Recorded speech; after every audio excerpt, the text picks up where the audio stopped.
Echo 6, this is Alpha. We are advancing through the fog. No resistance. December 16th, 1944. In an underground bunker near Leglis SS, Commander Sepp Dietrich raised his glass of schnapps and laughed a cold, contemptuous laugh that echoed off concrete walls. "The Americans," he sneered to his officers. "They're not soldiers. They're merchants playing at war." Outside, 200,000 German troops and 600 panzers were already tearing through the Ardennes forest, shattering American lines like glass. Within hours, 7,000 GIs would surrender, the largest capitulation on the Western Front. But 500 miles south, another man stared at that same map. General George S. Patton's jaw tightened. Merry Christmas, I guess. "In 48 hours, he whispered, "I'll teach them who the merchants really are." The forest of Ardennes had stood for millennia, ancient oaks and beech trees that witnessed Caesar's legions' medieval nights and Napoleon's retreat. By December 1944, these woods stretched across 80 miles of Belgian-German border, their snow-laden branches creating a white cathedral of silence. American soldiers called it the Ghost Front, a quiet sector where green divisions went to train, where the war seemed distant, almost polite. On the morning of December 15th, Private First Class Richard McKee of the 106th Infantry Division sat in a foxhole near Schonberg, writing a letter home to Iowa. "Dear Mom," he scribbled with frozen fingers, "nothing ever happens here. The Germans across the valley are probably as bored as we are. I'll be home for Easter, I promise." He sealed the envelope, tucked it in his jacket, and never got to mail it. 24 hours later, McKee would be running through fire watching his friends die, before surrendering to an enemy he thought had forgotten how to fight. The 106th had arrived in Belgium only 5 days earlier. 10,000 men fresh from training camps in Indiana and Tennessee, average age 19. Their commander, Major General Alan Jones, was a decent administrator, but had never commanded troops in combat. His men had never seen a German soldier, never heard the scream of an 88mm shell, never watched a Tiger tank crush a Sherman like a tin can. Supreme Allied Commander Dwight Eisenhower had deliberately placed them here in the quiet zone to gain experience slowly. It was a calculated risk that would cost thousands of lives. But across the valley in the frozen hills of Germany's Eifel region, something ancient and terrible was stirring. Adolf Hitler, isolated in his Wolf's Lair headquarters, had gambled everything on one final throw of the dice. Operation Wacht am Rhein, Watch on the Rhine. His plan was audacious to the point of madness. Concentrate every remaining panzer division, every SS unit, every drop of gasoline and artillery shell for one massive surprise attack through the Ardennes. The objective: split the Allied armies, capture Antwerp's vital port, and force the Western Allies to negotiate peace, allowing Germany to focus all strength against the Soviets in the East. "The Americans are fundamentally weak," Hitler had told his generals in a November briefing, his voice rising with characteristic fervor. "They have no stomach for prolonged bloodshed. One decisive blow, one catastrophic defeat, and Roosevelt will come crawling for terms.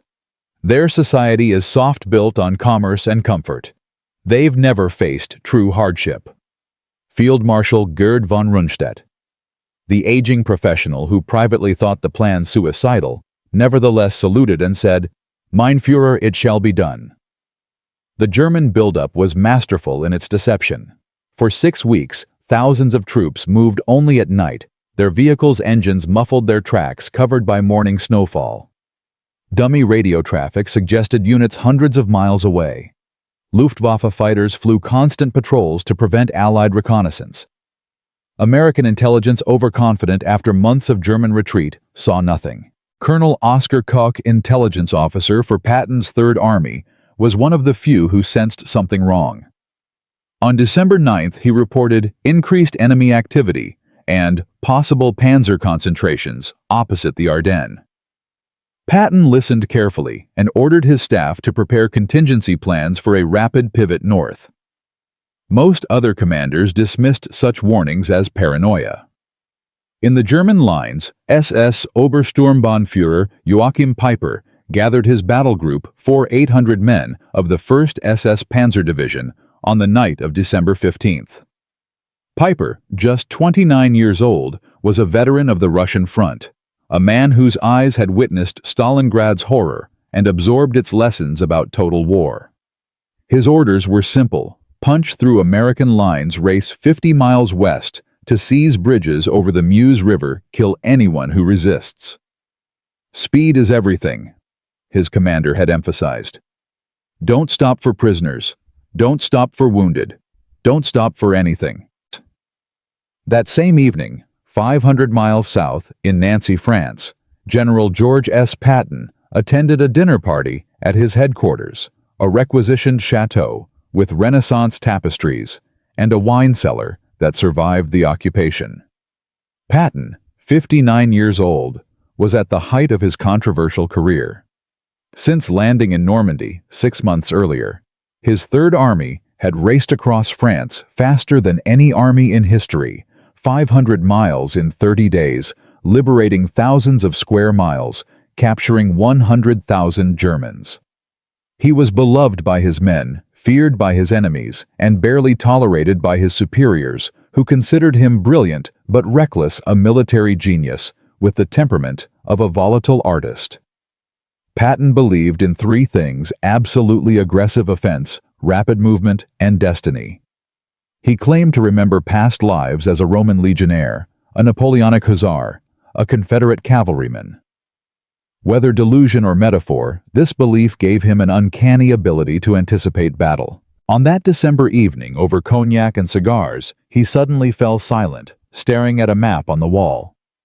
His chief of staff, General Hobart Gay, asked, "Something wrong, George?" Patton's reply was quiet but certain. "The Germans are going to attack. Soon. Somewhere up north, probably the Ardennes. And when they do, Ike's going to call me to save his ass." Gay laughed nervously. Patton didn't smile. "Tell the staff to prepare plans for moving north, 3 divisions minimum, maybe the whole damned army. I want routes, fuel supplies, artillery positions worked out. Tonight." At 05:30 hours on December 16th, the world exploded. Along an 80-mile front in the Ardennes, 600 German artillery pieces opened fire simultaneously, the largest bombardment on the Western Front since D-Day. Shells screamed through the pre-dawn darkness, turning the forest into an erupting volcano of steel and flame. American positions marked on German maps, with surgical precision, simply vanished. Foxholes, collapsed command posts, obliterated communication wires severed. The barrage lasted 90 minutes. When it lifted, silence returned, a terrible ringing silence broken only by distant screams and the crunch of panzer tracks on frozen ground. Private McKee, the boy from Iowa, was thrown from his foxhole by the first salvo, buried alive in frozen earth. He clawed his way out, ears bleeding, to find his entire squad, dead bodies torn apart, scattered across snow, now stained crimson.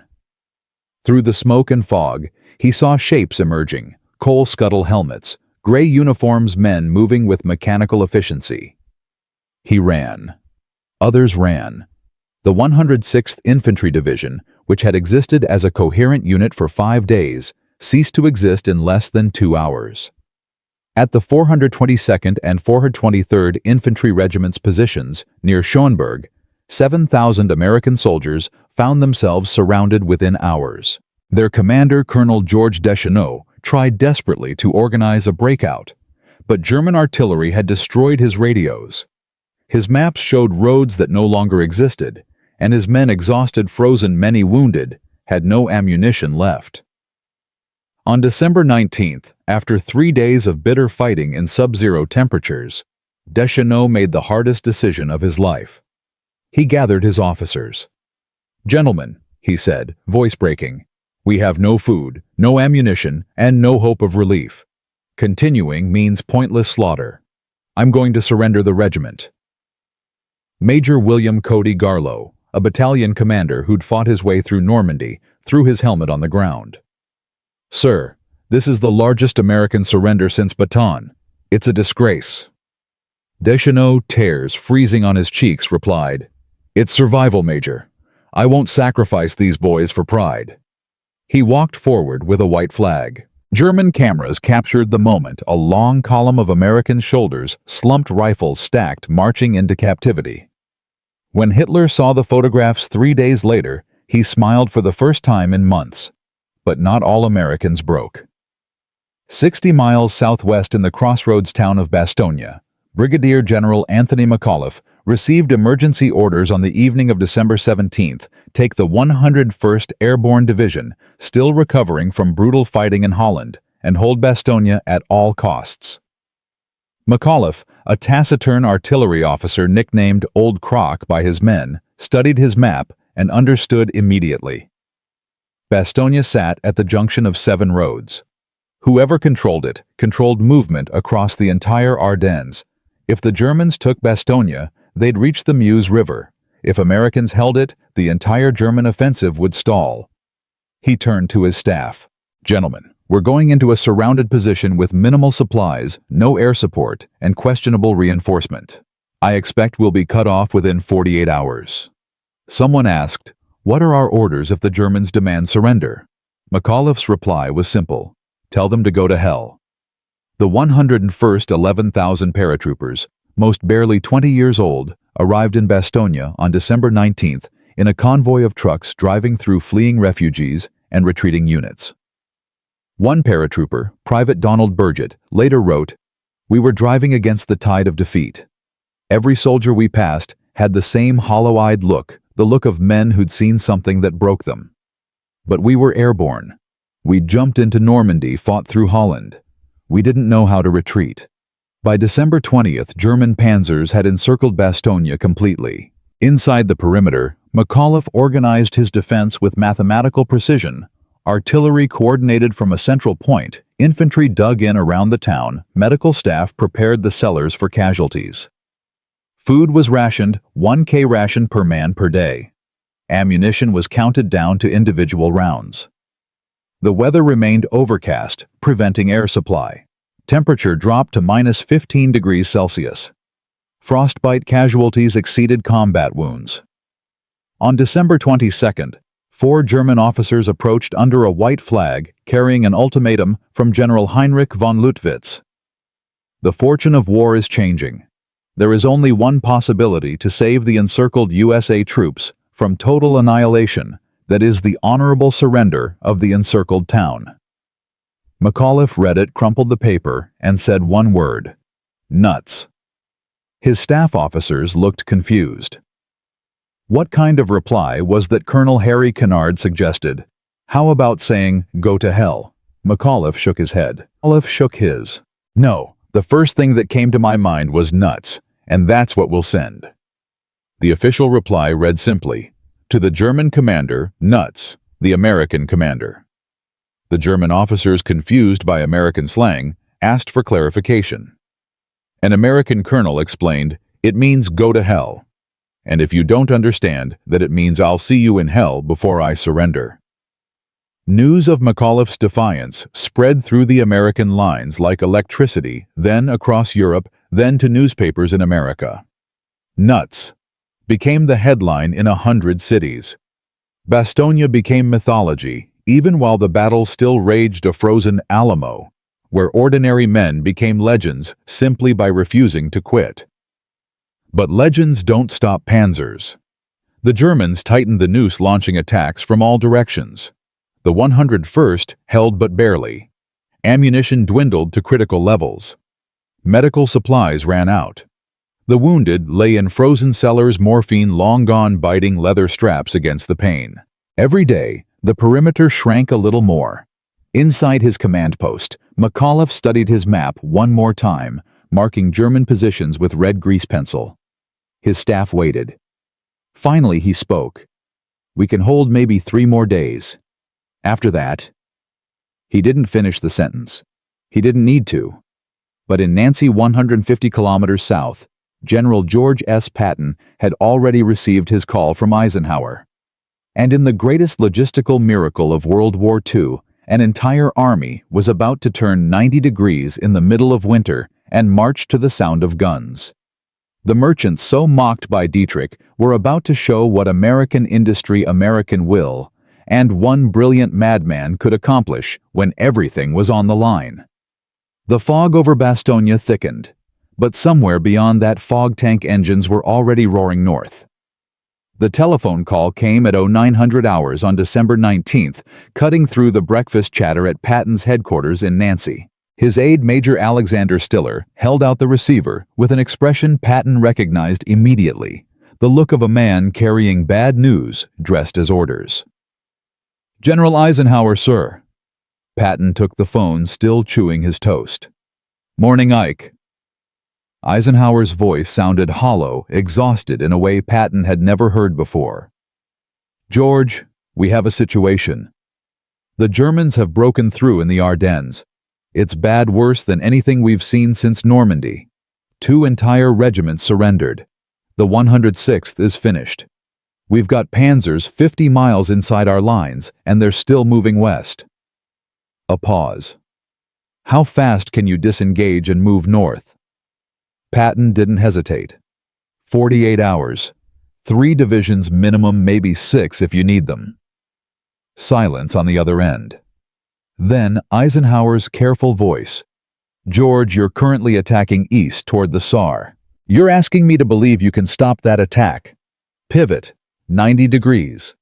Move 150 kilometers in winter weather with frozen roads and attack north all in 2 days. I'm not asking you to believe anything, Ike. I'm telling you it's already done.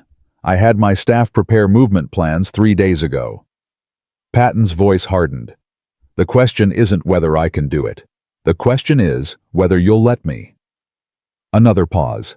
Patton could almost hear Eisenhower calculating, weighing the risk of failure against the certainty of disaster.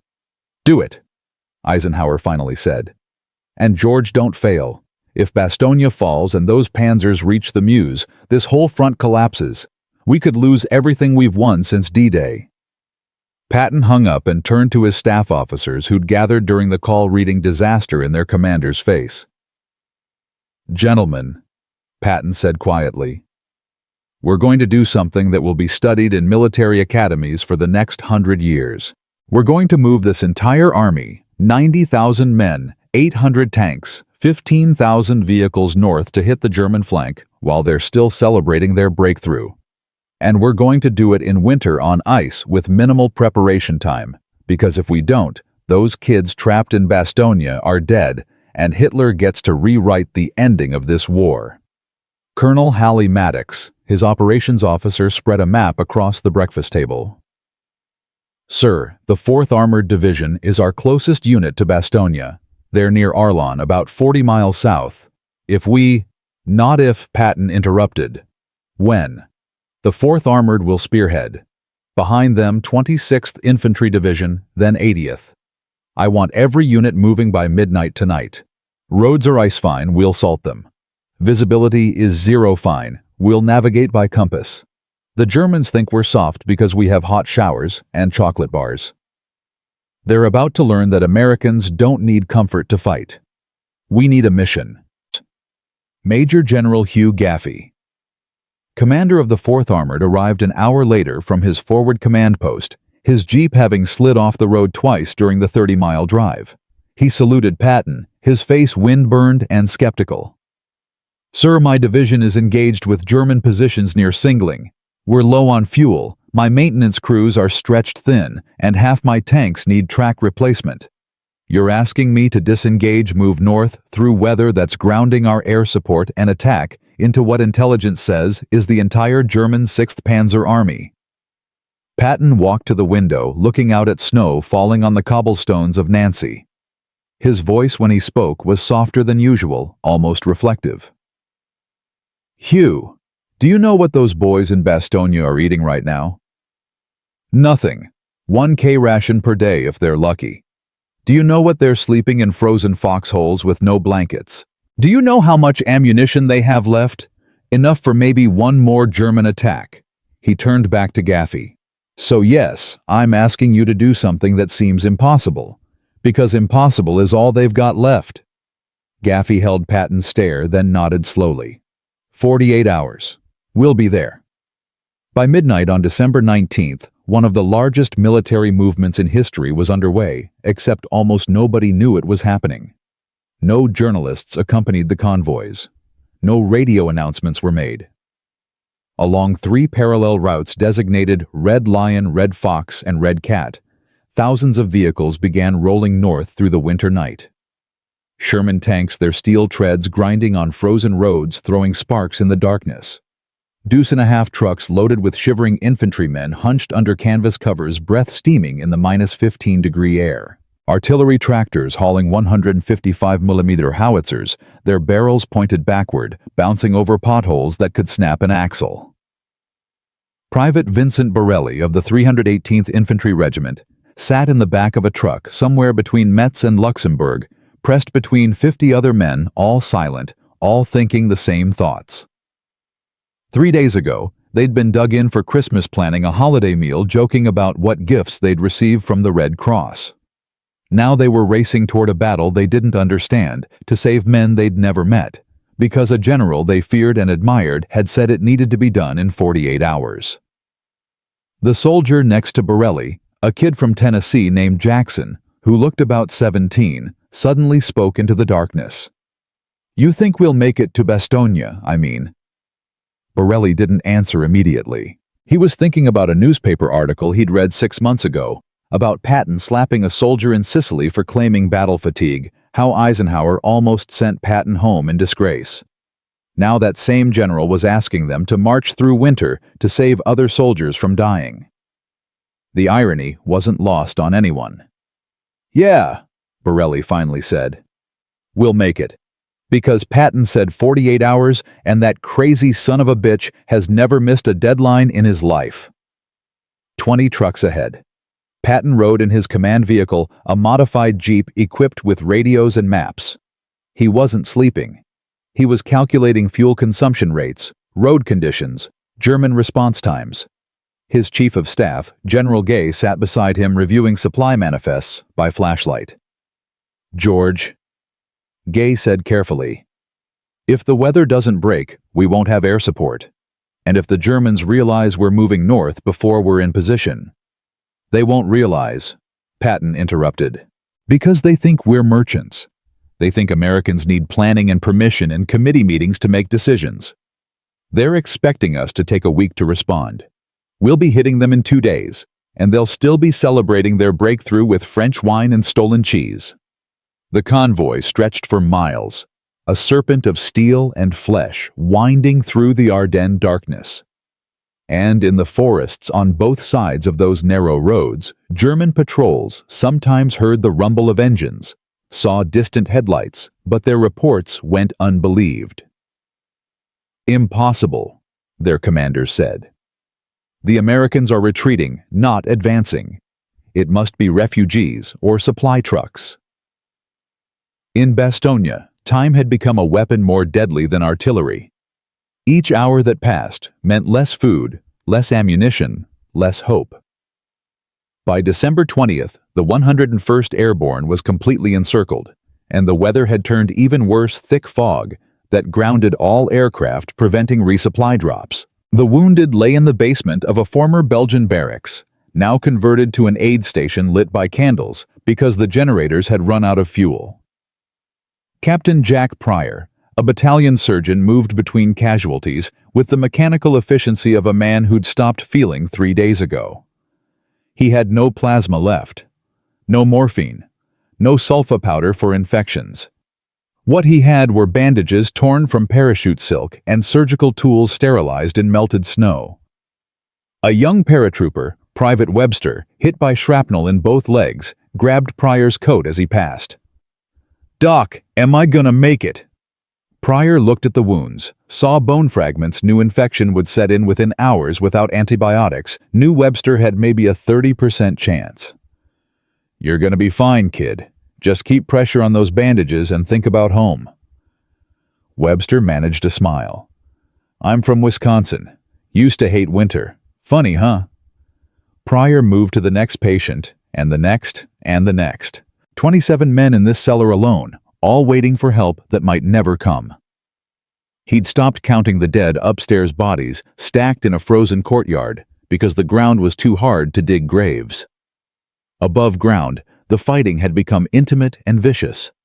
German infantry probed the perimeter constantly looking for weak points. On the eastern edge of town, Sergeant Bill Guarnere's squad occupied a shell-damaged house, its walls blown open to the winter wind. They'd been fighting for 72 hours straight, taking turns sleeping in 15-minute shifts. Guarnere, a Philadelphia native with a face like carved granite, watched through a shattered window as German soldiers tried to cross an open field 200 yards away. He had exactly 17 rounds left in his M1 Garand. His squad had maybe 100 rounds total. In Normandy, they'd have called in artillery and obliterated that field in minutes.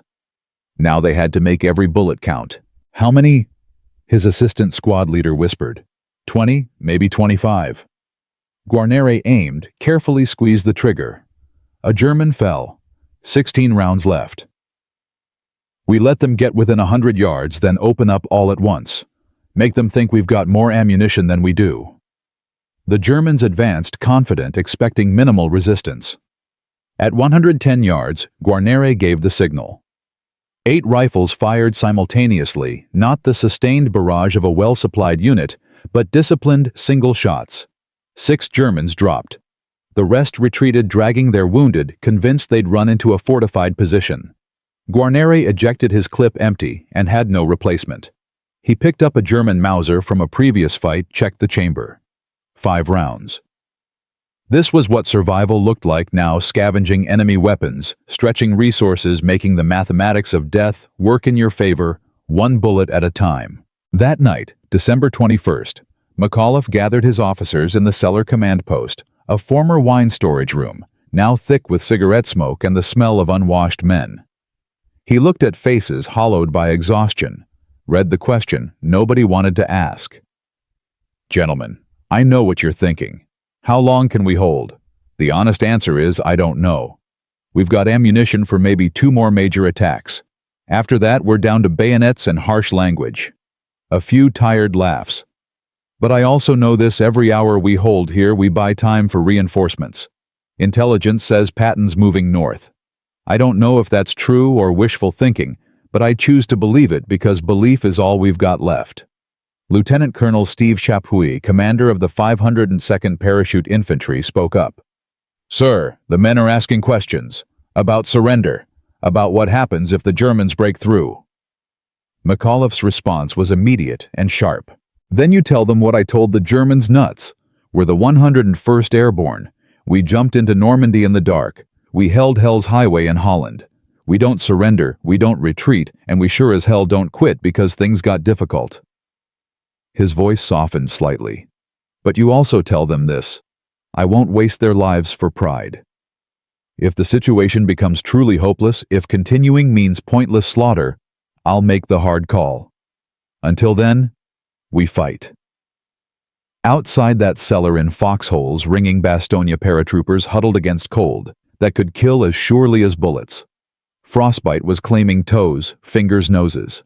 Men urinated in their helmets because leaving a foxhole for even 30 seconds meant exposure to German snipers. They burned furniture for warmth, shared single cigarettes. Among 5 men, told stories about girlfriends back home that might be exaggerated or entirely fictional. It didn't matter. The stories were warmth. Private Donald Burgett, whose diary would later become famous, wrote by candlelight, December 21st, 1944. 4th day surrounded. Temperature maybe 10 degrees. Carlson died of his wounds this morning. We buried him in the snow because the ground won't break. He was 19. We sang Amazing Grace, but nobody knew all the words, so we just hummed. I keep thinking about what McAuliffe said, nuts. One word holding back an army. One word keeping us alive. Is that enough? Has to be. At 1400 hours on December 22nd, the fog began to lift. For the first time in 6 days, the sun appeared weak and pale through thinning clouds but present. In Bastogne, men looked up at that impossible light and felt something break inside their chests. Within minutes, the radio crackled. "Here they come. Air support inbound. From bases in England and France, 241 C-47 transport planes roared toward Bastogne, loaded with ammunition, plasma food, and bundles marked, "From Patton, hold on." Escorted by P-47 Thunderbolts, the formation passed over the town at 800 feet, while German anti-aircraft guns fired desperately. Parachutes blossomed red, white, and blue canopies floating down like Christmas gifts from heaven. Some landed inside the perimeter. Some landed in German positions and were lost. But enough came through, enough to keep fighting, enough to keep hoping. Sergeant Guarnere watched a supply bundle land, 50 yards from his position, ran through sniper fire to retrieve it, dragged it back. Inside ammunition, plasma chocolate bars, and a note. "To the battered bastards of Bastogne. Patton's coming. Hold fast. 3 Corps." Guarnere read it aloud to his squad, his voice cracking on the last words. Men who hadn't smiled in days managed something like grins. But in the German command posts surrounding the town, the supply drop triggered panic. SS General Heinrich von Luttwitz studied reconnaissance photos and did calculations that terrified him. If the Americans can resupply by air, they can hold indefinitely. And if Patton is truly moving north... He turned to his staff. "We must take Bastogne immediately. All reserves, all artillery. One final assault before reinforcements arrive." On December 23rd, German forces launched their most desperate attack, yet tanks and infantry hitting the northwestern sector, where the 327th Glider Infantry held the line. The fighting lasted 8 hours. German and American soldiers, sometimes grappling hand-to-hand in frozen streets, using rifle butts and trench knives when ammunition ran out. The 101st gave ground 50 yards, 100 yards, but never broke. By nightfall, the Germans withdrew, leaving 400 dead in the snow. That evening, Private Webster died of his wounds in Captain Pryor's aid station. He was conscious until the end, whispering about Wisconsin winters, and a girl named Martha, who probably didn't exist. Pryor held his hand until it went cold, then moved to the next patient. No time for grief, no time for anything except the next wounded man, and the next and the next. But 40 miles south help was finally impossibly arriving. The lead elements of the 4th Armored Division Combat Command, under Lieutenant Colonel Creighton Abrams, had reached the town of Ardennes on December 22nd, exactly 48 hours after Patton's phone call from Eisenhower. They'd driven through 2 days of ice storms, mechanical breakdowns, and German ambushes. They'd lost tanks to frozen fuel lines and men to frostbite. But they were here, formed up, ready to attack north toward Bastogne through German defenses that had grown stronger by the hour. Abrams, standing in the turret of his Sherman tank named Thunderbolt 4, looked at the road ahead, a narrow corridor running through forest and farmland, undoubtedly mined, certainly defended, possibly a death trap. His radio operator handed him a message from Patton. "The eyes of the world are on you. Make it fast." Abrams keyed his radio to the battalion frequency. "All units, this is Thunderbolt. We're going in hot, and we're not stopping for anything. Stay in column, keep moving, run over anything that gets in your way. Those paratroopers have been holding Bastogne for a week with nothing but guts and borrowed ammunition. We owe them 48 hours ago. Let's go collect that debt." The attack began at 0600 on December 23rd, Christmas Eve. Some soldier would later joke. Though nobody was laughing when the first German 88mm shell exploded against Thunderbolt 2's frontal armor, killing its crew instantly. But the column didn't stop. Sherman tanks, outgunned and out-armored by German panzers, made up for technical inferiority with sheer momentum and numbers. Behind them, infantry rode on tank decks, clinging to frozen steel, ready to dismount and assault any strongpoint that slowed the advance. They fought through Martelange, where German engineers had demolished the bridge and turned the town into a fortress. They fought through Bougainville, where a single Tiger tank held up the advance for 4 hours, until a P-47 finally got through the weather and dropped a 500-pound bomb directly on its turret.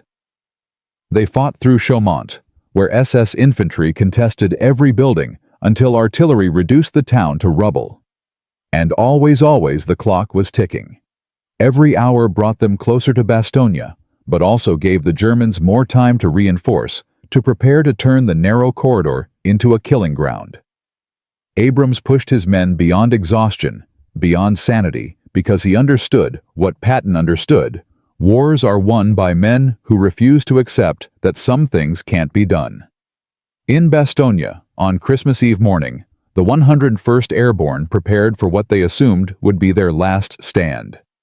Ammunition was counted in individual rounds. Food was a memory. The wounded outnumbered the healthy. But when a young private asked his sergeant if they were going to die here, the sergeant, a man named Winters, who'd led Easy Company through Normandy, gave the only answer that made sense.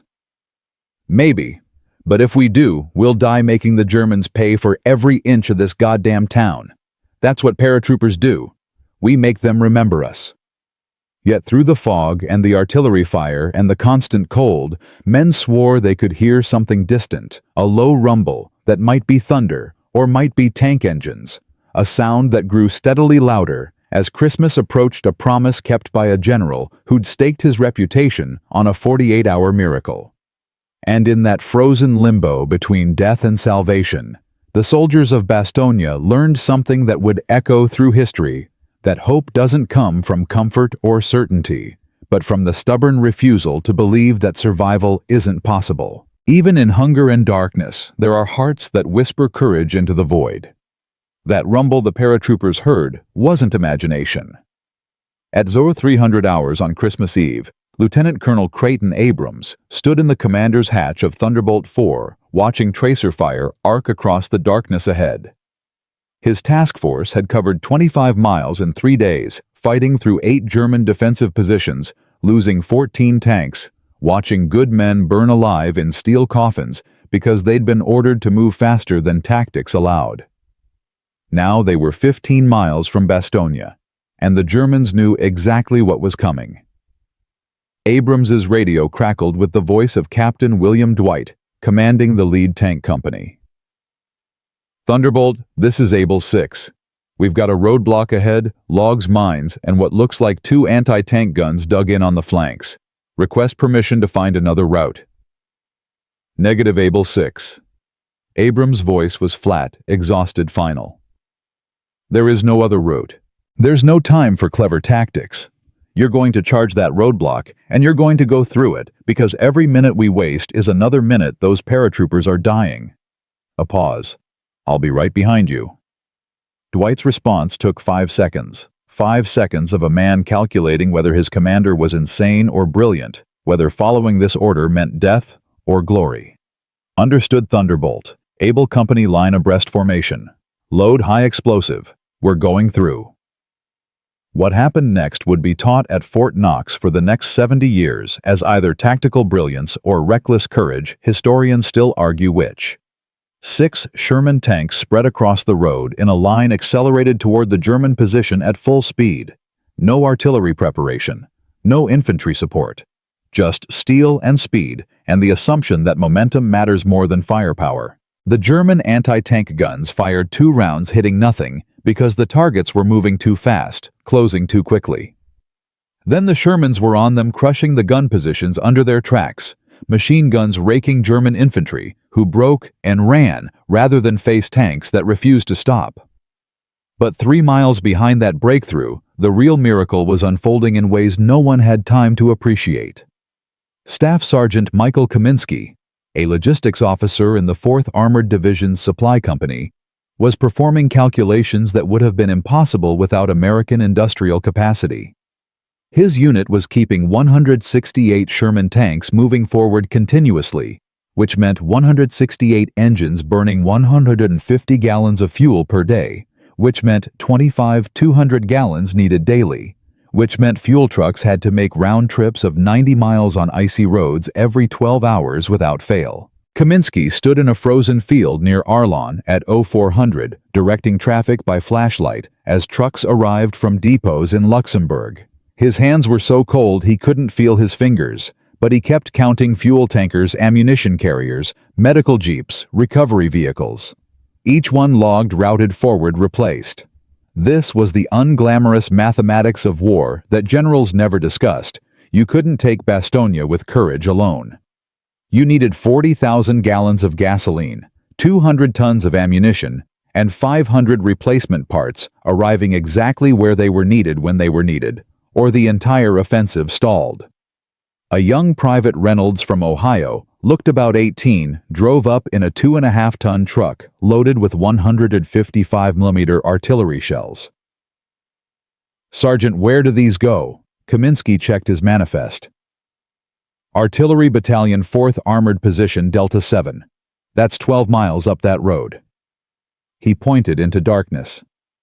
"Germans have been shelling it intermittently. You might take fire." Reynolds' face went white. "Sergeant, I'm a truck driver. I didn't sign up for combat." Kaminsky looked at this kid, really looked at him, and saw terror that was completely rational. Then he thought about the paratroopers in Bastogne, who'd been under fire for 7 days straight, and said quietly, "Son, every man in this army is in combat right now. The infantry fights with rifles, you fight with a truck. Those shells you're carrying, they're going to save American lives. Now drive carefully, keep your head down and get those munitions forward. You're doing your part." Reynolds drove off into the darkness, hands shaking on the steering wheel, not knowing he was part of the largest logistical operation in Third Army history. An operation that would deliver 62,000 tons of supplies over roads that weren't supposed to support that kind of traffic. In weather that wasn't supposed to allow movement, because Patton had said it would be done in 48 hours, and everyone from generals to truck drivers had decided that impossible just meant difficult. In Bastogne itself, dawn on Christmas Eve brought something the 101st Airborne hadn't experienced in days: quiet. The German artillery had stopped. The probing attacks had ceased. For 2 hours, an eerie silence settled over the town, broken only by wind through shattered buildings and the groans of wounded men in cellars. McAuliffe stood in his command post studying reports and felt dread rather than relief. "They're not giving up," he told his staff. "They're repositioning for one final assault. They know relief is coming, so they're throwing everything at us before it arrives." He was right. At 0900 hours, German forces launched their largest attack, yet 2 panzer divisions and 3 infantry divisions converging on Bastogne from 3 directions simultaneously. The plan was simple: overwhelm the defenders through sheer weight of numbers before American reinforcements could intervene. It was desperation disguised as strategy, but desperation with 150 tanks and 18,000 men behind it could still kill you. On the northwestern perimeter, where the 327th Glider Infantry held a 2-mile stretch of foxholes and hastily constructed roadblocks, Private James Hendricks watched German tanks emerge from the tree line, massive King Tigers, their 88mm guns capable of destroying anything the Americans possessed. His squad had 1 bazooka with 3 rockets. That was all that stood between those tanks and Bastogne's center. The squad leader, Sergeant Oswald Butler, a pre-war National Guardsman from Tennessee who'd survived Normandy and Holland, assessed the situation with the grim pragmatism of a man who'd made peace with death months ago. "Hendricks, you're on the bazooka. Let them get within 100 yards. That's the only chance those rockets have of penetrating. Everyone else foxholes small arms fire on the infantry following those tanks. Make them think we've got more than we do." Hendricks, whose only previous combat experience was 2 weeks of scattered fighting in France, felt his hands shaking as he lifted the bazooka. 100 yards. That meant letting those steel monsters, each weighing 68 tons each, carrying a cannon that could blow a house apart, get close enough that he could see the faces of their crews through vision slits.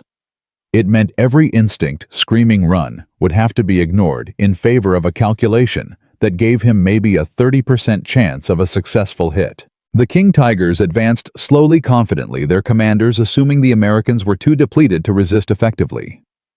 At 150 yards, Butler hissed, "Hold." At 120 yards, hold. At 100 yards, now. Hendricks fired. The rocket streaked forward, hit the lead tank's front glacis plate, the thickest armor, and bounced off harmlessly, exploding in the snow. The King Tiger didn't even slow down. Hendricks loaded the second rocket hands, shaking worse, now fired again. This one hit the track assembly, immobilizing the tank but not destroying it. The turret traversed toward his position. "Move!" Butler screamed, and the squad scattered as an 88mm shell obliterated their foxhole, throwing frozen earth 40 feet into the air. Hendricks ran, still carrying the bazooka, one rocket left, knowing he had to get an angle on that tank's weaker side armor, or his entire position would be overrun. What happened next was either luck or divine intervention. Historians still argue this too. The immobilized King Tiger, trying to maneuver on one track, exposed its flank to a secondary foxhole, where Corporal Francis Chappell had positioned himself with a bazooka, scavenged from a destroyed position. Chappell fired from 60 yards. The rocket penetrated the side armor, detonating the ammunition storage. The tank exploded from within a fireball that killed its crew instantly and blocked the road for the tanks behind it. The German advance stalled. Not because the Americans had superior weapons or numbers, but because one corporal in one foxhole had been in exactly the right place, with exactly the right weapon at exactly the right moment. Multiply that moment by 1,000 similar ones across Bastogne's perimeter, and you begin to understand why the 101st Airborne held when every tactical manual said they should have collapsed. But individual courage wasn't enough. By 1100 hours, German forces had penetrated the defensive line in 3 places, and McAuliffe was committing his last reserves: clerks, cooks, anyone who could hold a rifle to plug the gaps. In the aid station cellar, Captain Pryor was performing amputations without anesthesia because the morphine had run out days ago. Men screamed. Some begged for death. Pryor kept cutting, kept stitching, kept moving to the next patient, his surgical gown stiff with frozen blood. A young paratrooper, couldn't have been more than 19, both legs shattered by shrapnel, grabbed Pryor's wrist as he passed. "Doc, am I gonna walk again?" Pryor looked at the wounds and knew the answer was no, knew this kid would spend the rest of his life in a wheelchair, knew telling him that truth right now would destroy whatever will to survive he had left. "You're gonna dance at your wedding, kid. Now stay quiet and let me work." The lie was mercy. Pryor had learned that truth was a luxury you couldn't always afford in war. Above ground, the battle reached an intensity that made previous fighting seem like rehearsal. German and American artillery traded fire at rates that depleted ammunition stockpiles on both sides. Infantry fought building to building, room to room, sometimes hand to hand, when ammunition ran out. The temperature had dropped to -20 degrees Celsius. Men fought with frostbitten fingers that could barely pull triggers, with minds so exhausted they operated on pure reflex. And then, at 14:47 hours, on December 26, Christmas afternoon, a radio operator in McAuliffe's command post picked up a transmission that changed everything. Contact, friendly armor approaching from the south. I say again, American tanks approaching Bastogne from the south." McAuliffe grabbed the radio handset. "Verify that. Are you certain they're American?" "Sir, I'm looking at white stars painted on Sherman tanks and they're shooting at Germans. So yeah, I'm pretty goddamn certain." For 5 seconds, McAuliffe stood frozen, unable to process that relief had actually arrived, that the miracle everyone had stopped believing in had happened. Then he turned to his staffmen, who looked like skeletons who hadn't slept or eaten properly in a week, who'd held this town through sheer will, and said simply, "Gentlemen, we're not alone anymore." 4 miles south of Bastogne, Lieutenant Charles Bogus, Jr., commanding a platoon of Sherman tanks from Company C, 37th Tank Battalion, had just broken through the final German defensive line. His tank, nicknamed Cobra King, rolled up the road toward Bastogne, with German anti-tank fire ricocheting off its armor infantry clinging to its sides. P-47 Thunderbolts strafing German positions ahead to clear the way. Bulge had been awake for 40 hours, fighting continuously, watching friends die, pushing forward, because Abrams had made it clear that stopping wasn't an option. Now approaching the first houses of Bastogne's southern edge, he saw them. American paratroopers emerging from foxholes, faces hollow and gaunt uniforms, torn and filthy weapons scarred by a week of constant use. They looked like survivors of a shipwreck who'd given up hope of rescue. Bulge halted his tank, climbed out of the commander's hatch, and jumped down to the ground. A paratrooper, First Lieutenant Dwayne Webster of the 326th Airborne Engineer Battalion, walked forward slowly, as if afraid this was a hallucination that would vanish if he moved too quickly. "Who are you?" Webster asked, his voice hoarse. "Lieutenant Bulge's 4th Armored Division." He extended his hand. "We're here to get you guys out." Webster stared at that hand for 3 seconds, then started laughing, not from humor, but from relief so overwhelming it had to escape somehow. He shook Bulge's hand and other paratroopers came forward, and within minutes, both groups of soldiers were embracing, pounding each other's backs, some crying openly. A paratrooper sergeant looked about 30, but probably was 22, grabbed Bulge and said, "You're late, you know that?" "We expected you 3 days ago." Bulge, exhausted beyond words, managed a smile. "Yeah. Well, we hit some traffic. Merry Christmas." Behind Cobra King, more tanks arrived, then trucks carrying ammunition and food and medical supplies. Engineers began clearing mines. Artillery crews set up fire support positions. Within hours, what had been a besieged fortress became a fortified strongpoint, and the German offensive that was supposed to split the Allied armies and win Hitler's war effectively ended on a frozen road outside a Belgian town most Americans had never heard of until it became legend. That evening, Patton arrived in Bastogne to personally congratulate McAuliffe. The two generals met in the shot-up command post, and Patton, who rarely showed emotion, shook McAuliffe's hand with genuine respect. "Tony, what you did here will be studied at West Point for the next century. You held when everyone said it was impossible." McAuliffe, so tired he could barely stand, replied, "General, we just did what Airborne does. We landed in hell and figured we'd stay a while." Patton smiled a rare, genuine smile that his staff officers later said they'd only seen 3 or 4 times in the entire war. "When the Germans sent you that surrender ultimatum, what made you answer nuts?" McAuliffe thought about that question, about the moment of decision, about what drives men to resist when resistance seems futile. "Sir, I figured if we were going to die here, we might as well die being difficult about it. Turns out we didn't die. Turns out being difficult was enough." That night in aid stations across Bastogne, surgeons finally had the supplies to treat wounds properly. Men who would have died received plasma and antibiotics. Amputations were performed with anesthesia. The wounded were evacuated to hospitals in Luxembourg and France. And in 100 cellars and foxholes, soldiers who'd survived a week of hell finally slept, not the half-conscious dozing of exhausted men expecting death, but real sleep, the kind that comes when you know you've survived something that should have killed you. Private Donald Burgett wrote in his diary that night, December 26, 1944, "The siege is over. Patton's armor broke through this afternoon. We held. I don't know how, but we held. The Germans threw everything at us, panzers, artillery, their best SS divisions, and we held with nothing but rifles and stubbornness. When I get old, if I get old, I'll tell my grandchildren about this, about how a town in Belgium became proof that Americans don't quit even when quitting makes sense, especially when quitting makes sense." 300 miles away in his headquarters, Adolf Hitler read the reports from Ardennes and finally understood that his last gamble had failed. The Americans hadn't broken. They'd absorbed his best punch and countered with a logistical miracle that moved an entire army 50 kilometers in 2 days. The Wehrmacht was spent, its reserves exhausted, its panzers destroyed, its infantry demoralized. From this point forward, Germany could only retreat.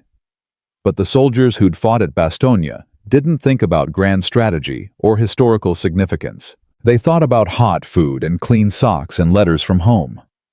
They thought about friends who hadn't made it, the names that would be carved on memorials, the faces that would haunt nightmares for decades.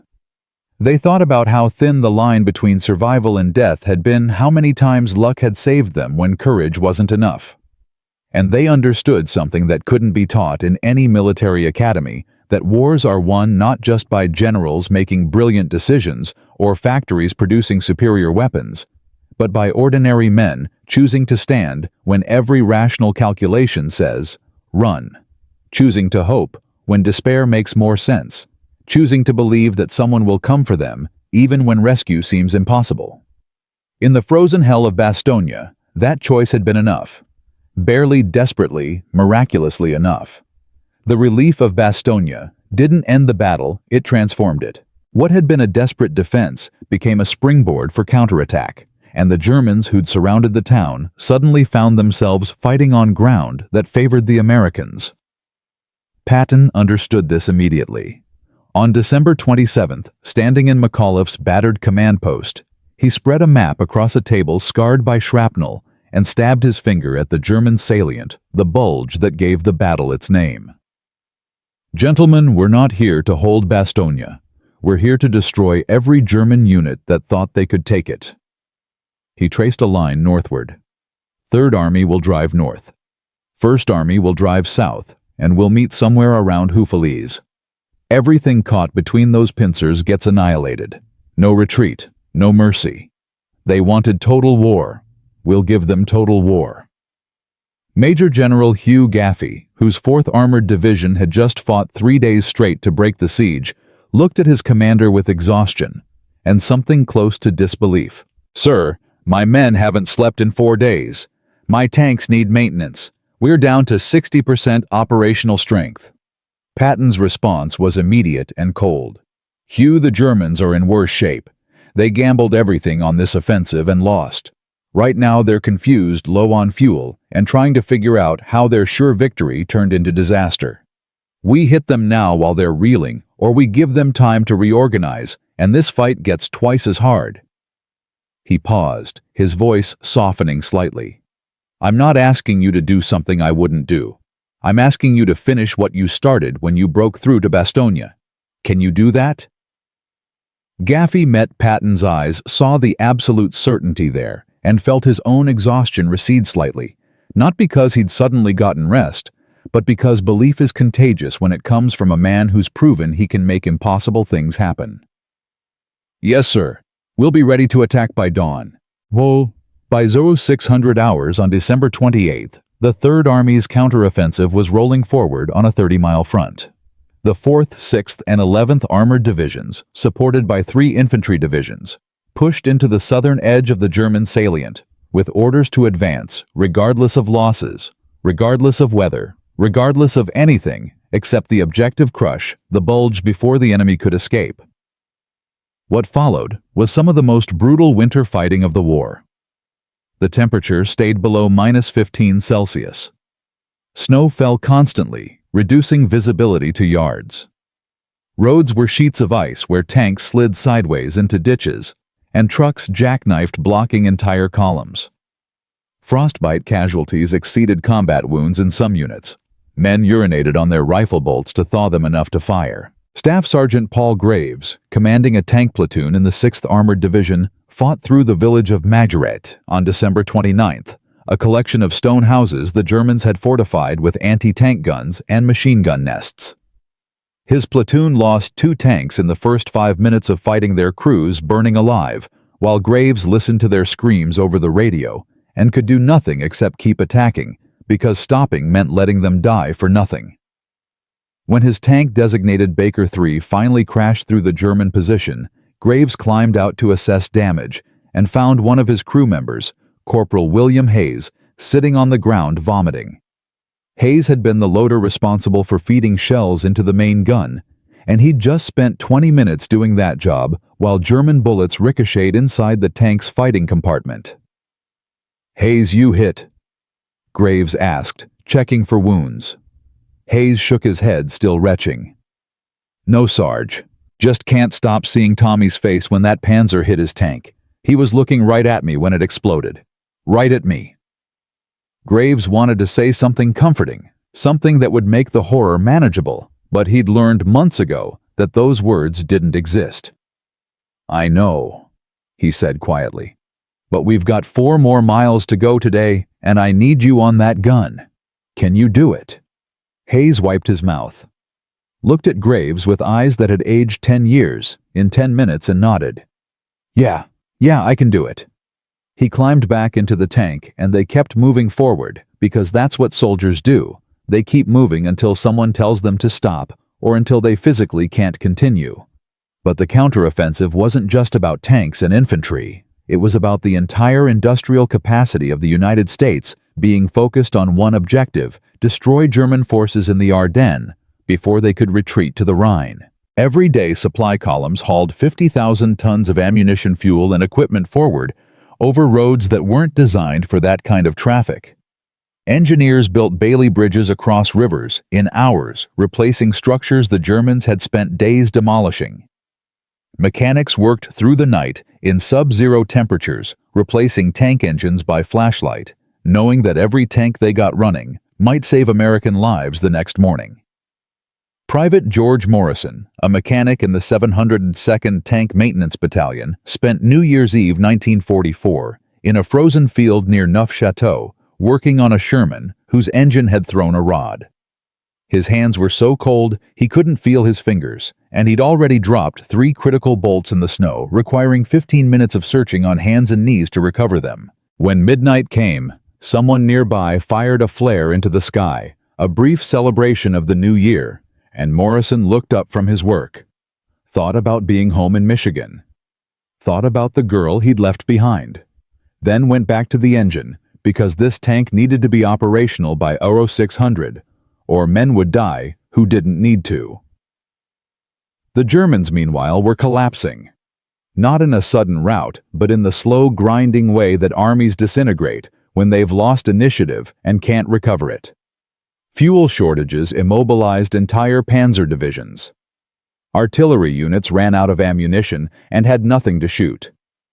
Infantry divisions that had started the offensive with 15,000 men were down to 6,000, or 7,000, filled out with teenagers and old men pulled from rear echelon jobs because there were no other replacements. On January 3, 1945, SS Obersturmbannführer Joachim Peiper, the same man who'd massacred American prisoners at Malmédy 2 weeks earlier, abandoned his remaining tanks near Stavelot and led his surviving soldiers westward on foot, trying to reach German lines before they were surrounded. His battle group, which had numbered 800 men and 100 tanks at the start of the offensive, was down to 800 exhausted soldiers carrying rifles and nothing else. They moved at night, hiding during the day, avoiding roads, scrounging food from abandoned farms.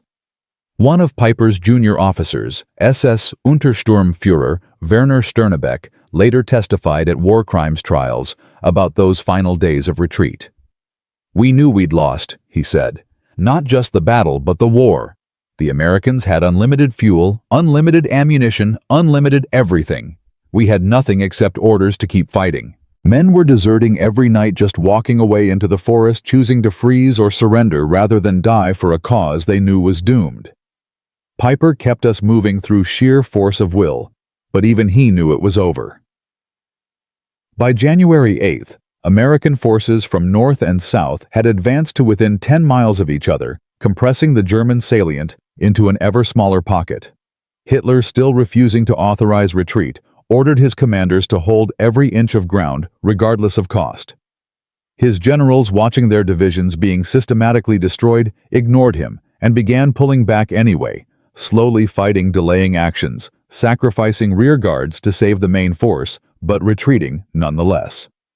On January 16, 1945, exactly 1 month after the German offensive, began patrols from Patton's Third Army, and General Courtney Hodges's First Army met near the town of Houffalize, closing the Bulge. The Battle of the Ardennes was officially over. The costs were staggering. The United States suffered 89,500 casualties, 19,000 killed, 47,500 wounded, 23,000 missing or captured. It was the bloodiest single battle in American military history. but German losses were catastrophic and irreplaceable. 67,000 killed, 100,000 wounded or captured, 700 tanks destroyed, 600 aircraft lost, and most critically, the last strategic reserves of the Wehrmacht gone. From this point forward, Germany could only delay defeat, not prevent it. Patton toured the battlefield on January 18th, driving through liberated villages where civilians emerged from cellars they'd hidden in for weeks. In one town, he never recorded which one, an elderly Belgian woman stopped his jeep and kissed his hand, tears streaming down her face. She spoke no English, but her meaning was clear. Patton, uncomfortable with gratitude, simply nodded and moved on.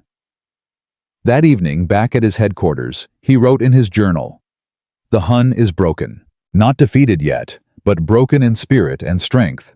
Our men did the impossible. Pivoted an entire army in winter, broke a siege everyone said couldn't be broken, and destroyed an enemy offensive that was supposed to win Hitler his negotiated peace. History will remember this as America's coming of age, the moment we proved we could match any army in the world at their own game and beat them." But for the soldiers who'd fought through those weeks, history and grand strategy seemed abstract and irrelevant. They thought about simpler things: hot food, clean clothes, letters from home, and the faces of friends who wouldn't be reading any more letters. They thought about how close they'd come to dying, how many times luck had saved them when courage wasn't enough. Private Vincent Borelli, who'd ridden in the back of a truck on December 19th, wondering if they'd reach Bastogne, sat in a warming tent near Houffalize on January 20th and tried to write his mother a letter explaining what he'd experienced.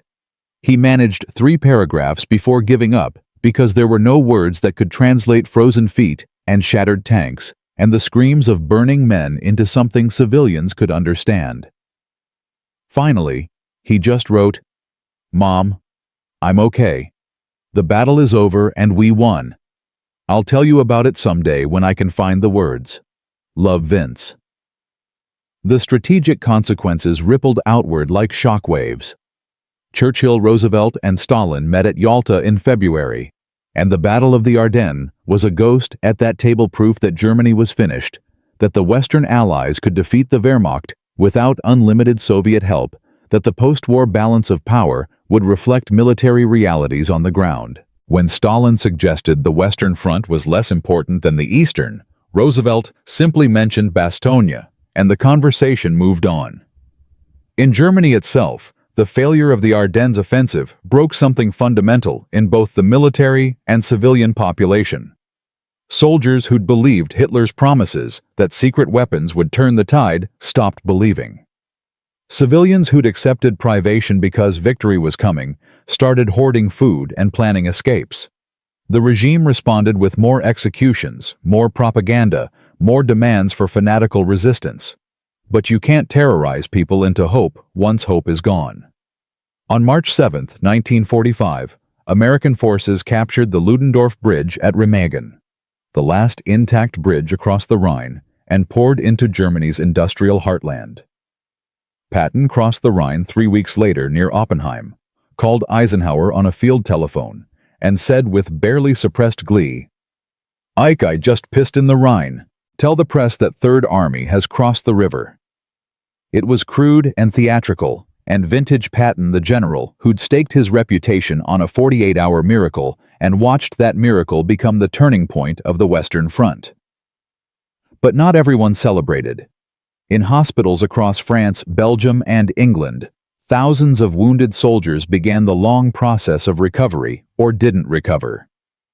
Captain Jack Pryor, the surgeon who'd performed amputations without morphine in Bastogne's cellars, worked at a military hospital in Paris through the spring of 1945, treating men whose wounds would never fully heal. He watched 19-year-old amputees learn to walk on prosthetics, watched burn victims undergo endless skin grafts, watched men with 1,000-yard stares who flinched at sudden noises and couldn't explain what they were seeing that no one else could see. One patient, Sergeant Bill Guarneri, who'd held the line in Bastogne with scavenged weapons and borrowed ammunition, had lost his right leg below the knee to German artillery on January 3rd. Pryor visited him in March, found him sitting in a wheelchair, looking out a window at Paris in springtime. "Doc," Guarnere said, without turning around, "they tell me I'll walk again with a prosthetic. They tell me I'll have a normal life. You think that's true?" Pryor considered lying, considered offering false comfort, then remembered that soldiers respect honesty more than optimism. "I think you'll walk. I think you'll adapt. But normal, no. You'll always know you left part of yourself in Belgium. The question is whether you let that define you, or whether you find a way to live that makes the loss mean something." Guarnere turned to look at him, managed a tight smile. "That's some philosophical bullshit, Doc, but yeah, I get it. I survived when good men didn't. Guess I owe them something." "You owe them a life worth the sacrifice they made," Pryor said quietly. "Everything beyond that is yours to figure out." The war in Europe ended on May 8, 1945, Victory in Europe Day, and the celebrations were genuine but muted, because everyone understood the Pacific War still raged.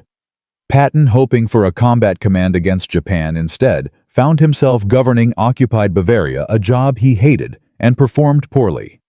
He died in December 1945 from injuries sustained in a traffic accident. Some said it was fate, others said it was fitting that a man who lived for war didn't survive peace. McAuliffe returned to a hero's welcome. His one-word response to German surrender demands having entered American mythology. He served in the army for another decade, always uncomfortable with fame, always insisting he'd just done his job, and the real heroes were the paratroopers who'd held Bastogne when holding seemed impossible. The 101st Airborne was awarded a Presidential Unit Citation, the first time in American history. An entire division received that honor. The citation read, "The 101st Airborne Division, while completely surrounded by superior enemy forces and under constant attack, held the key communications center of Bastogne, thereby denying the enemy a vital objective and dealing him a decisive defeat, which contributed materially to the final victory." But for the men who'd actually fought there, the medals and citations seemed insufficient recognition for what they'd endured. Donald Burgett, whose diary chronicled the siege, wrote years later, "Bastogne taught me that humans are capable of both terrible cruelty and extraordinary courage, sometimes simultaneously. We were scared kids from farms and cities thrown into hell and told to hold until help arrived. And we did. Not because we were heroes, but because we didn't know how to quit. That's the real lesson, not that Americans are invincible, but that we're too stubborn to accept defeat, even when defeat makes logical sense." On January 16, 1946, 1 year after the battle ended, veterans of the 101st Airborne held a reunion in Bastogne. Several hundred men returned, including McAuliffe, walking through the town they'd defended, visiting the cellars where they'd treated wounded, standing at the cemetery where their friends were buried. The Belgian government had erected a monument, a stone marker with the single word "nuts" carved into granite. A reporter asked McAuliffe what that word meant now with a year's distance from the battle. The general thought carefully before answering. "It means Americans don't surrender. It means when you're surrounded and outgunned, and everyone says you should quit, you find a way to keep fighting. Not because you're foolish or reckless, but because sometimes the only honorable response to impossible odds is defiance. That's what we did here. That's what that word represents." The truth was more complicated and more human than any monument could capture. Bastogne was about logistics and courage, industrial capacity and individual sacrifice, brilliant generalship and ordinary soldiers making extraordinary choices. It was about men like Staff Sergeant Kaminsky, counting fuel trucks in frozen darkness, like Private Reynolds, driving ammunition into combat zones, like Corporal Chappell, firing the one lucky shot that stopped a tank column, like Captain Pryor, performing surgery without morphine because supplies hadn't arrived. It was about a general who believed impossible just meant difficult, and an army that chose to believe him. It was about a siege that became mythology, while men were still dying to make that mythology real. Most of all, it was about the razor-thin margin between survival and annihilation, about how many times fortune favored the brave, but also how many brave men fortune forgot. The German mockery that started this story, Americans are merchants playing at war, ended in the frozen fields around Bastogne, buried under the wreckage of 700 panzers and the bodies of 67,000 German soldiers, who learned too late that Americans might love commerce, but they're willing to die for principles that commerce can't buy. Freedom arrived in the form of Sherman tanks and P-47 fighters, delivered by men too young to understand what they'd accomplished, and too tired to care about anything except survival. But for thousands who'd already vanished into the winter, whose frozen bodies were still being found in April, whose names filled pages in casualty reports, liberation came too late. The aftermath was quieter than the battle, but no less profound. By February 1945, the Ardennes had returned to an eerie stillness. Forests that had echoed with artillery now stood silent, except for wind through bare branches. American graves registration units worked through the snow, locating bodies, identifying dog tags, marking coordinates for later recovery. They found soldiers frozen in foxholes still holding rifles. They found tank crews burned beyond recognition.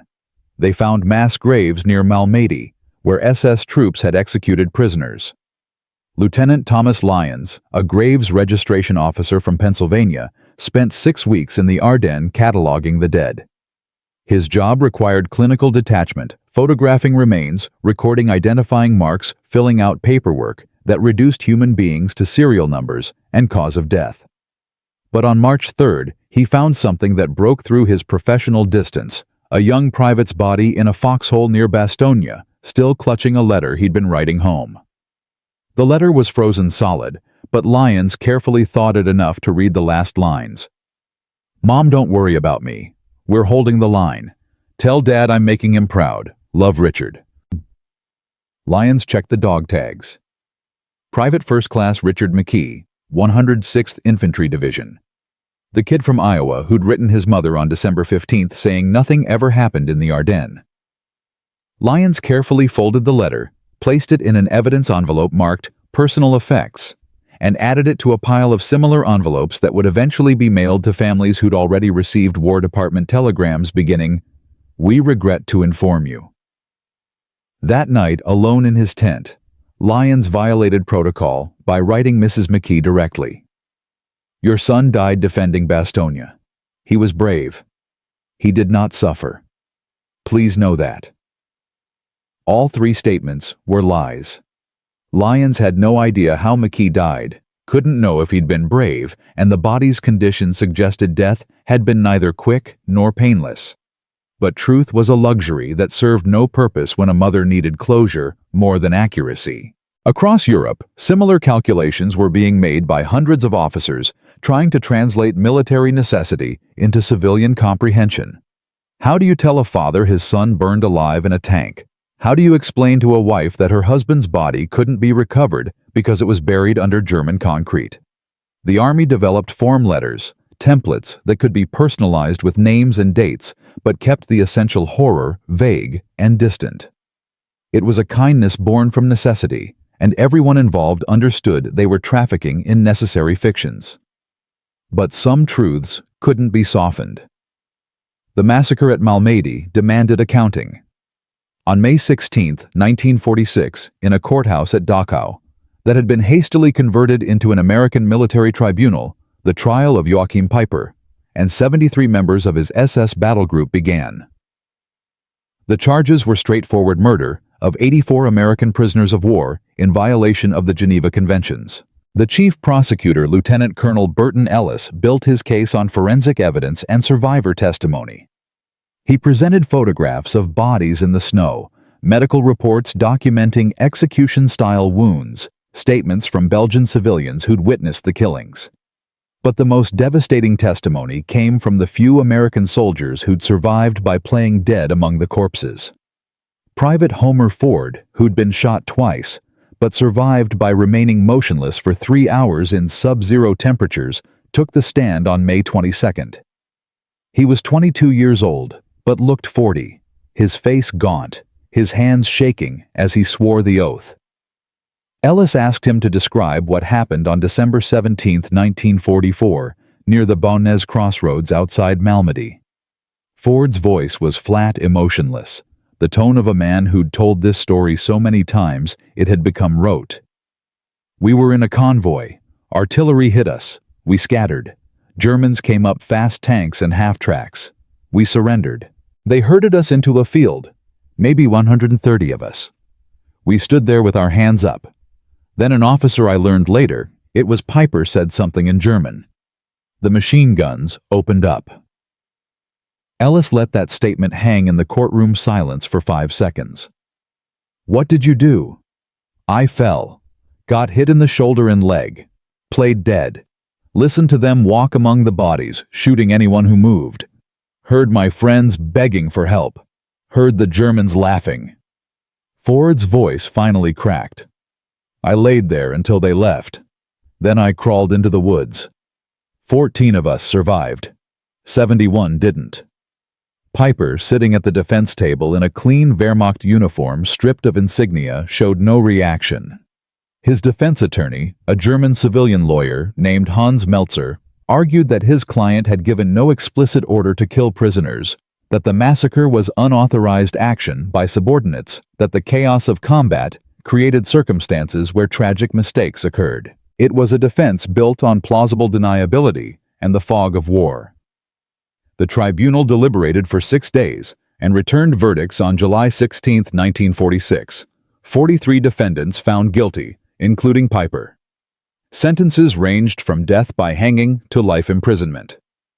Peiper received death, later commuted to life, later reduced further through political considerations, as Cold War priorities made former SS officers less threatening than Soviet expansionism.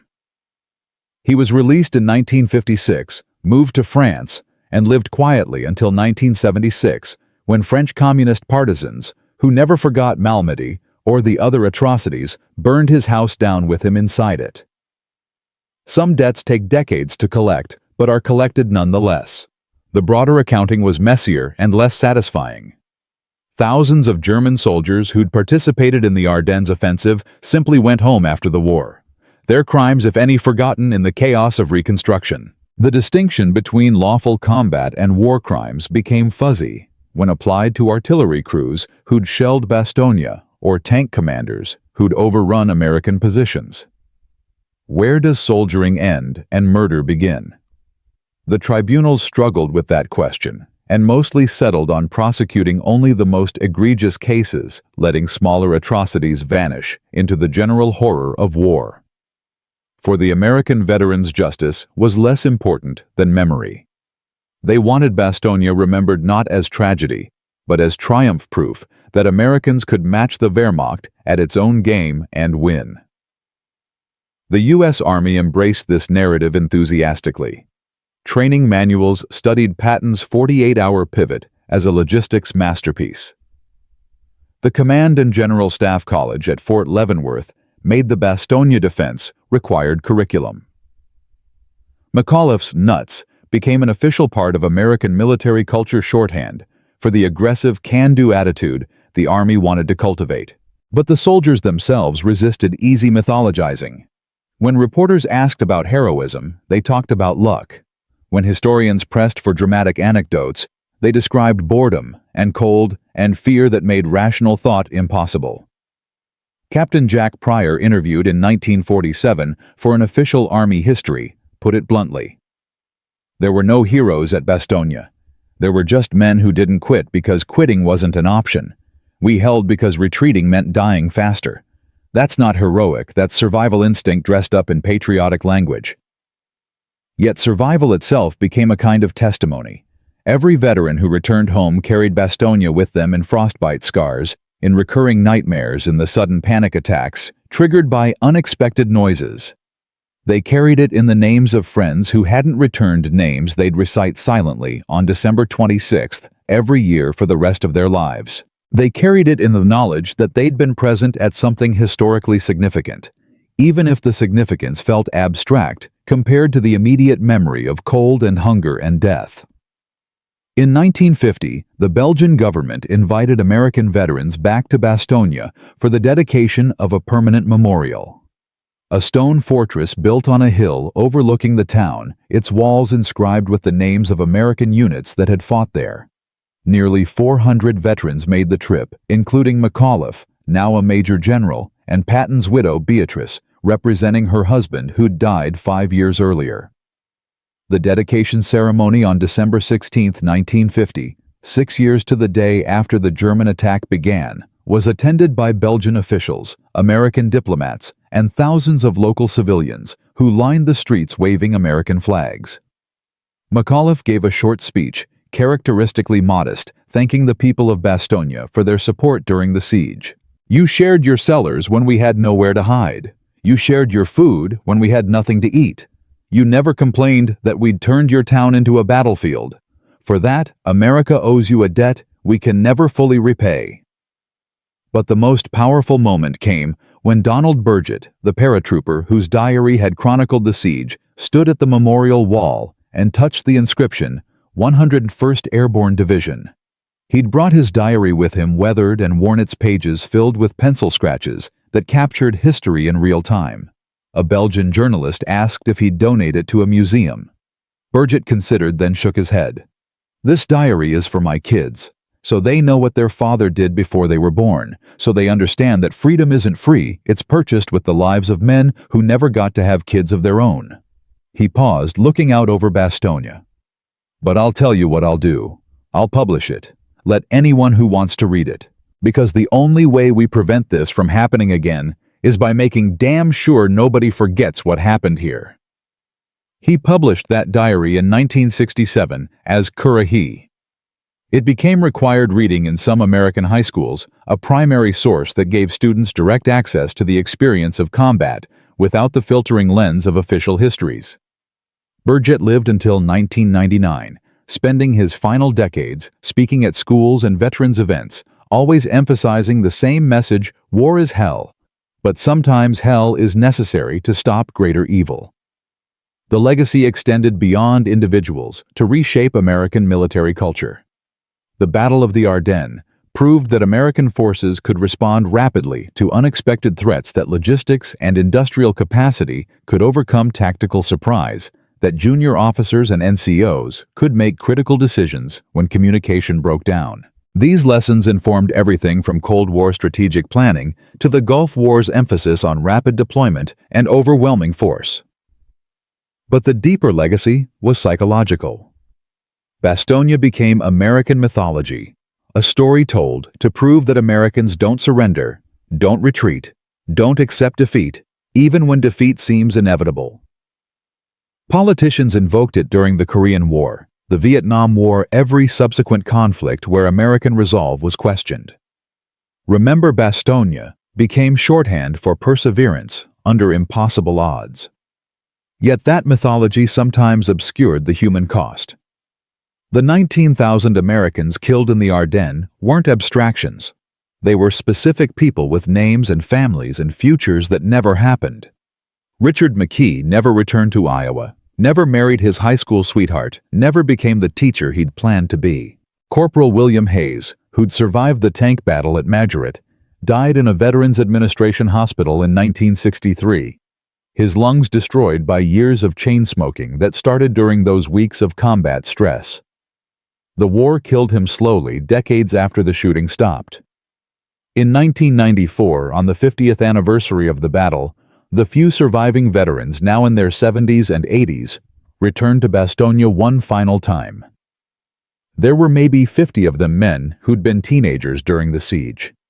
Now grandfathers with canes and hearing aids and bodies worn down by age and old wounds.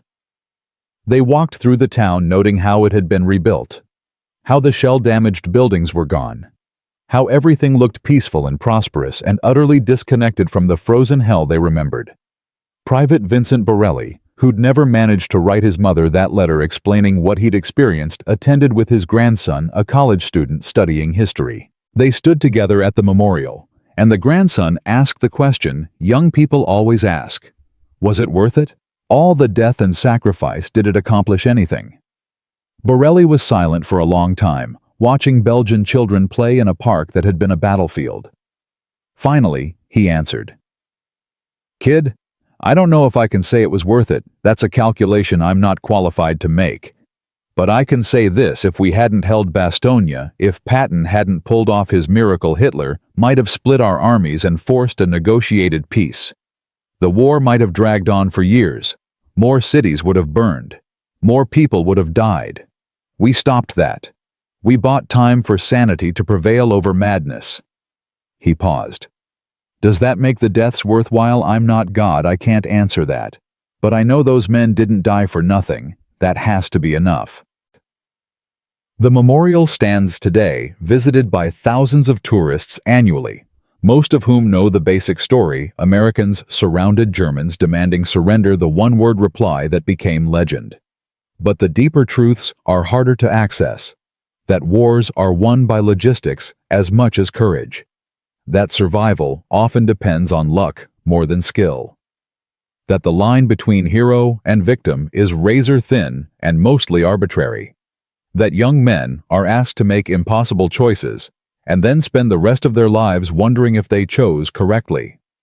On December 26th, every year, Belgian volunteers place candles around the memorial, one for each American soldier killed defending their town.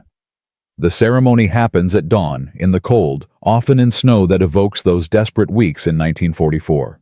No speeches are given, no anthems are played, just silence and candlelight, and the unspoken promise that memory is resistance against forgetting, that bearing witness is an act of defiance against the forces that would prefer history buried and sanitized. The German mockery that began this story ended in the snow around Bastogne, buried under the wreckage of Hitler's final gamble.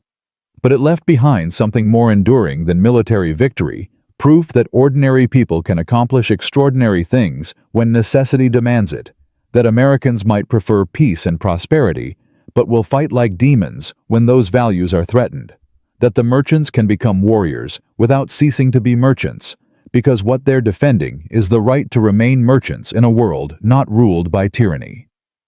Bastogne was built by the Germans as a trap designed to destroy American forces and break Allied will.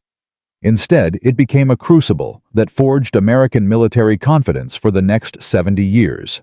They approached it with arrogance and found stubbornness. They expected surrender and received defiance. They thought Americans were soft and learned that softness is just comfort. Choosing not to fight, but comfort is perfectly capable of fighting when required.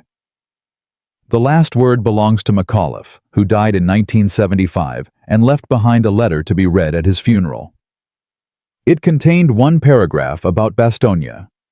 "People remember me for saying nuts. But the real answer I gave the Germans wasn't a word. It was the actions of 11,000 paratroopers who refused to quit when quitting made sense. They held because they didn't know how to do anything else. That's what I want remembered. Not my defiance, but theirs. They earned the legacy. I just happened to be the guy in charge." If you believe these names must endure, if you think the sacrifice demands remembrance, share this story. Write a name in the comments, someone who fought at Bastogne, or someone you know who served anywhere, anytime. Let their names outlive the snow that tried to bury them. Let their choices echo forward into a future they died to make possible. That's the only payment we can offer for debts we can never fully repay. Memory that refuses to fade, gratitude that refuses to forget, and the promise that their example will guide us when we face our own impossible choices in whatever Bastognes the future holds.